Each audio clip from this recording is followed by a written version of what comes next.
नमस्कार दोस्तों, आज हम बात करेंगे इस्लाम के 5 स्तंभों की। ये सिर्फ धार्मिक नियम नहीं बल्कि एक मुस्लिम के जीवन का आधार हैं जो उन्हें ईश्वर और समाज से जोड़ते हैं। ये एक इमारत की नींव की तरह है जिस पर इस्लाम की पूरी संरचना टिकी हुई है। चलिए इन्हें गहराई से समझते हैं। पहला स्तंभ है शहादा यानी विश्वास की घोषणा। ये इस्लाम में प्रवेश का द्वार है। इसमें कहा जाता है ला इलाहा इल्लल्लाह मुहम्मदुर रसूलुल्लाह, जिसका अर्थ है अल्लाह के सिवा कोई पूज्य नहीं और मोहम्मद साहब अल्लाह के पैगंबर हैं।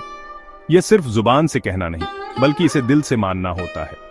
यह विश्वास ही एक मुसलमान की पहचान का केंद्र है जो उसे याद दिलाता है कि ब्रह्मांड का निर्माता एक है और पैगंबर मोहम्मद ने उसी का संदेश हम तक पहुंचाया है। दूसरा स्तंभ है नमाज। यह अल्लाह के साथ सीधा संवाद है जो दिन में 5 बार किया जाता है। सूर्योदय से पहले, दोपहर, दोपहर के बाद, सूर्यास्त के बाद और रात में। नमाज से पहले वुजू यानी हाथ, मुंह और पैर धोकर शारीरिक शुद्धि की जाती है। नमाज में खड़े होना, झुकना और सजदा करना, ये सभी क्रियाएं अल्लाह के प्रति समर्पण और विनम्रता को दर्शाती हैं। ये रोजमर्रा की भागदौड़ से कुछ पल निकालकर आत्मचिंतन करने और अल्लाह का शुक्रिया अदा करने का एक जरिया है जो अनुशासन और आध्यात्मिक शांति सिखाती है।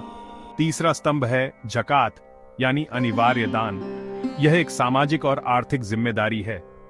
हर सक्षम मुसलमान को अपनी सालाना बचत का 2.5% हिस्सा गरीबों और जरूरतमंदों को देना होता है।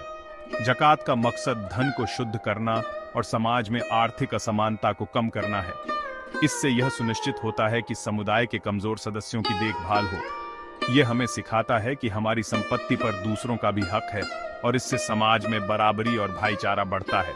चौथा स्तंभ है सौम यानी रमजान के महीने में रखा जाने वाला रोजा। इसमें मुसलमान सुबह से लेकर सूर्यास्त तक खाने पीने से परहेज करते हैं। लेकिन रोजा सिर्फ भूखे रहने का नाम नहीं है। यह आत्मनियंत्रण, धैर्य और अनुशासन का अभ्यास है। जब कोई व्यक्ति रोजा रखता है तो उसे उन गरीबों की भूख का एहसास होता है जिन्हें रोज पर्याप्त भोजन नहीं मिलता। इससे मन में सहानुभूति और करुणा का भाव जागता है। यह आध्यात्मिक शुद्धि और ईश्वर से निकटता का एक शक्तिशाली माध्यम है। पांचवां और आखिरी स्तंभ है हज यानी मक्का की पवित्र यात्रा। यह हर उस मुसलमान पर जीवन में एक बार अनिवार्य है जो शारीरिक और आर्थिक रूप से सक्षम हो। हज के दौरान दुनिया भर से लाखों मुसलमान एक साथ इकट्ठा होते हैं। वे सभी एहराम नामक 2 सफेद बिना सिले हुए कपड़े पहनते हैं। यह पहनावा अमीर गरीब और हर देश के लोगों के बीच के सारे भेद मिटा देता है। हज मुसलमानों की सबसे बड़ी यात्रा है जो एकता और भाईचारे का एक शक्तिशाली संदेश देती है। तो ये थे इस्लाम के 5 स्तंभ: शहादा, नमाज, ज़कात, रोजा और हज। ये स्तंभ मिलकर एक मुस्लिम के जीवन को ढांचा देते हैं जो विश्वास, अनुशासन, दया और सामुदायिक एकता पर जोर देता है।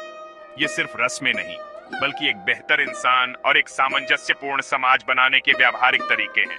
यही 5 स्तंभ इस्लाम की नींव हैं।